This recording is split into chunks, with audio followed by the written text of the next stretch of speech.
በዚህ ዘመን ሸይጣን ለሰው ልጆች ያዘጋጀው ትልቁ ወጥመድ ፖርኖግራፊ የብልግና ምስሎችን መመልከት ነው። ይህ ወንጀል ደግሞ ካንሰር ወጣቶች ላይ ተስፋፍቷል። አሰላሙ አለይኩም ወራህመቱላሂ ወበረካቱ። ውድ ቤተሰቦች እንዴት ናቸው? ሰላም ከኔ አልሐምዱሊላህ በጣም ሰላም ነኝ። ክርስቲያን ወገኖቼ ሰላም ብያለሁ። የአይን ዝሙት በዚህ ዘመን ሸይጣን ለሰው ልጆች ያዘጋጀው ትልቁ ወጥመድ ፖርኖግራፊ ወይንም የብልግና ምስሎችን መመልከት ነው። ይህ ወንጀል እንደ ከሰር ወጣት ላይ ተሰራጭቶ በወንዱም ላይ ብዙዎች በዝምታ እየተቃጠሉ ኢማናቸው እየተሸረሸረ ያለ ፍራቻ ከልባቸው እየጠፋ ነው። ውድ ወንድሜ አላህ እያየህ እኮ ነው። በበርነታቸውን ጋርደህ ድምፁን አጥፍተህ ኤሪፎንህን ሰክተህ ብቻህን ነኝ ብለህ ታስብ ይሆናል። ነገር ግን ያቺ አይን የከዳችውን ሁሉ ልብም የደበቀችውን ሁሉ የሚያውቀው ጌታ አላህ አብሮህ አለ። ያንተ አይን የአላህ ስጦታ ነው። እንዴት በጌታ ስጦታ ጌታህን ታምጻለህ? ያ የተሰጠህ አይን ቁርአን እንዲታይበት እሱ የሚወደውን ነገር እንድትመለከትበት እንጂ የረከሰን የካፊርን ሰውነት ራቁትን እንድትጎበኝበት አይደለም። ነቢዩ ሙሐመድ ሰለላሁ ዐለይሂ ወሰለም እንዲህ ብለዋል። አንድ ሰው በሞተበትም ሁኔታ ከቀብር ይቀሰቀሳል። ሲያስበው የሚጠብቅህና ያንን አስቀያሚ ፊልም እየተመለከተ አእምሮህ በቆሻሻ ተሞልቶ እያለመለከት ልትወጣ ጉሮሮህ ላይ ብትደርስስ የመጨረሻ እይታ የሴተኛ ዳሪ ሆነ ማየት ሊሆን ነው። በዚህ ሁኔታ ተመገን የሚፈልግ አላህ ያከበረው ሙስሊም አይነን አላህ በማያውቁ ወራዶች በነዚህ የሚያበኑ ኩፍሮች ራቁት ታረክሰዋለህ። እነዚያ የምታያቸው ሰዎች ካዱ ጧሃራ የሌላቸው ህይወታቸውን በቆሻሻ የተሞላው ያንተ ንጹህ ልብ የእነሱ የቆሻሻ መጣያ ሊሆን አይገባም። የእነሱን እርቃን በማየት የሚገኝ ደስታ የሸይጣን ሽንት እንጂ እውነተኛ እርካታ አይደለም። ይህ ሱስ ልክ እንደ ጨው ውሃ ነው።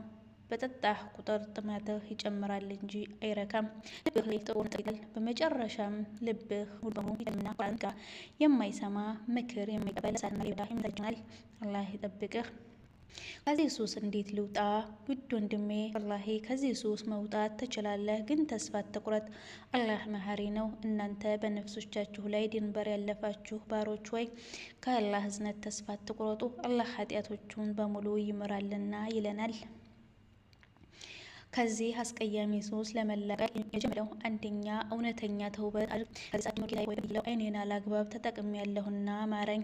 አሁን ለሰደቃ ግባ፣ አልቅስ። የአላህ ውዴታ ከዚህ ርካሽ ስሜት እንዲበልጥ ለራስህ ንገረው። ሁለተኛ የብቸኝነት በር ዝጋ። ይህ ወንጀል የብቸኝነት ወዳጅ ነው። ብቻህን አትሁን። ስልክህን ይዘህ አልጋህ ላይ ለብቻህ አትተኛ። ስልክህን ከእጅህ አርቅ። መኝታ ክፍል ስልክ ይዘህ አትግባ። በሩን አትዝጋ። ሸይጣን ብቸኛን ያጠቃል። አስፈላጊ ከሆነም ላልተወሰነ ቀን ያህል ስማርት ስልክ አትያዝ።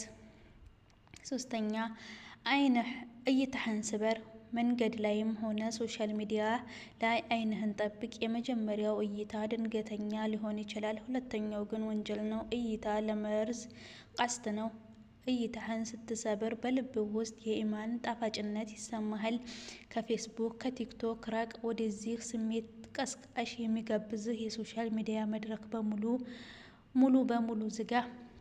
አራተኛ በጾም ላይ አደራ። ነቢዩ ሰለላሁ ዐለይሂ ወሰለም ወጣቶችን ሲመክሩ አቅሙ ያለው ያግባ፣ ያልቻለ ይጾም ብለዋል። ትዳር ከማግባትህ በፊት ራስህን በሐራም ካረከስክ በትዳር ውስጥ ያለውን ሐላል ደስታ ታጣለህ። ይህ ሱስ ትዳርን የሚበታትን ካንሰር ነው። ስለዚህ በጾም ስሜትህን ግራው። አምስተኛ አላህ ያየኛል በል። ወንጀሉን ልትሰራ ስትል አንድ የተከበረ ሼክ ወይንም አባትህ አጠገብህ ቢኖሩ ታደርገዋለህ? አታደርገውም። ታዲያ እንዴት ፈጣሪህ እያየህ እንደሌለ ትቆጥራለህ? ይህን ማሰብ ከቻል ከዚህ ሱስ መውጣት ትችላለህ። ስድስተኛ ስልክህንና ኢንተርኔትህን አጽዳ። የሚያምሩህ ቻናሎች፣ ግሩፖችንና አፖችን አሁኑ ድሌት አድርግ። አላህን ፍራ። ጓደኞችህን ቀይር። ወንጀል የሚያስታውሱህ ነገሮች በሙሉ አስወግድ። 7ኛ ዱዓ አድርግ። በስጁድ ላይ ሆነ ጌታዬ ሆይ ልቤን አጽዳልኝ፣ ልቤን ጠብቅልኝ፣ ሐራም አድርገኝ ብለህ ለምነው። አላህ የጠየቀውን አይስም። ውድ ወንድሜ እህቴ፣ ሞት ቀጠሮም ዛሬ ይችላል። እባክህን በቆሻሻ ላይ ሆነ ሞት ንጹህ ሆነ ተወደደ። አይኖችህን ከአላህ ፍራቻ የተነሳ እንባውጣት ወይ አታነስ። ያኔ ቀብርህ የጀነት ጓሮ ይሆናል። አላህኛን ተንዘይን በሽታ ይጠብቀን። ልባችንን በይመር አንስብልን። ድንግልናና ተውበት የሰው ልጅ በተፈጥሮ ነው። ስለ የሰው ልጅ መገለጫ የተውበት ደግሞ የልብ አማኞች ነው። ወንጀል የማይሳሳት የለም። ነገር ግን ከስህተቱ ተምሮ ተጽዕኖ አድርሶ ጌታው የሚመለስ እርሱ እውነተኛ ጀግና ነው። በወጣን ዘመን ስሜት አሸንፎት ወደ ሐራም ግንኙነት መውደቅና ዝባሴ ክብረ ንጽህናን ወይንም ቢክራን ማጣት ለሴት ልጅ እጅግ የከበደ ስነ ልቦናዊ ጫና ይፈጥራል። ነገር ግን ዋናው ቁም ነገር መውደቁ ሳይሆን ከወደቁ በኋላ አቧራን አራግፎ ጌታዬ ሆይ ማረኝ ብሎ በእውነት መመለሱ ላይ ነው።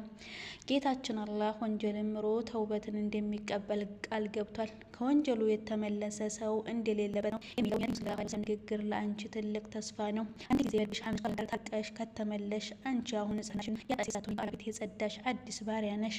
ወደ ዳር ስትመጪ ብዙ ጊዜ የሚፈጠረው ጭንቀት ያለፈውን ታሪክ ትዳር ለሚጠይቀኝ ሰው ልንገረው ወይስ ልደብቅ የሚል ነው። የሸሪዓው መርህ ግን ግልጽ ነው። አላህ የሸፈነለትን ወንጀል አንቺ መልሰሽ ልትገልጪው አይገባም።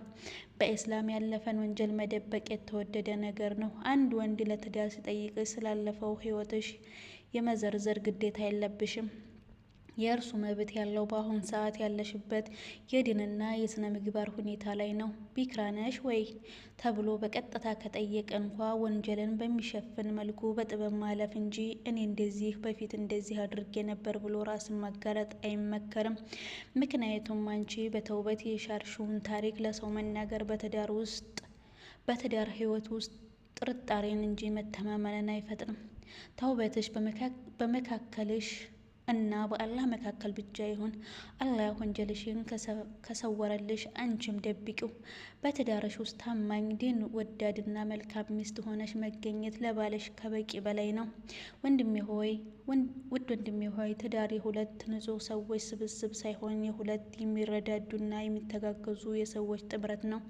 በተለይ ወደ ዲኑ የተጠጋነን ሰለፊነን ወይንም የሱና ተከታይነን የምትሉ ወንድሞች በዚህ ጉዳይ ላይ ሰፊ ልቦና ሊኖራችሁ ይገባል። አንዲት ሴት ከዚህ በፊት በነበራት ህይወት ተሳስታ ሊሆን ይችላል። ነገር ግን ዛሬ ላይ ተጸጽታ ሂጃቧን አጥብቃ ሶላቷን ጠብቃና ወደ አላህ ተመልሳ ከመጣች ለትዳር መስፈርት ልታደርጉ የሚገባው የትናንት ማንነቷን ሳይሆን የዛሬ ደረጃዋን ነው። ቢክራ መኖር ለትዳር ትልቅ ቦታ እንዳለው ባይካድም ብቸኛው መስፈርት ግን መሆን የለበትም። ታላላቅ የሰለፊ መሪዎችና የነብዩ ባልደረቦች ያገቡት ድንግሎችን ብቻ አልነበረም። የባልን ዋጋ የሚያውቁ ዲን ያላቸው በትዳር የረጋ ህይወት የሚፈልጉ ሴቶችን አግብተዋል፣ ደስተኛ ሆነዋል። አንዲት ሴት በወንጀል ተዘፍቃ ኖራ ቢሆን እንኳ ተውበት ካረገች በኋላ ንጹህ መሆኗን ማመን አለብህ። አንተ ወንድሜ ሆይ የምትፈልገው የዱንያ ቢክራን ብቻ ነው ወይስ የአኺራ አጋርን? አንዲት ሴት በድብቅ ሰርታው በተጸጸተችበት ወንጀል ምክንያት እድል ልትነፍጋት አይገባም። እንዲሁም ያለው ህይወት ጠይቀህ ማሰቃየት ድንግል ነሽ ወይ አይደለሽም ብሎ መመረጥ ስንበለው ዋናው ነገር አሁን ላይ ያለ ኢማንና ስነምግባር በተለይ ተውበት አድርጋ የተመለሰችን ሴት ማግባትና ያለፈውን መሸፈን ለእሷም አለይታ መሆን አላህ ዘንድ ትልቅ ምንዳ ያስገኝልሃል። የትዳር መሰረቱ መተማመንና መተሳሰብ ነውና ላለፈ ቁስል ምክንያት ከመሆን ይልቅ ለነገ ህይወት ፈውስ መሆን ይበልጣል። ያለፈው አልፏል። ትናንት መቀየር አይችልም፣ ነገር ግን ማሳመር ይቻላል።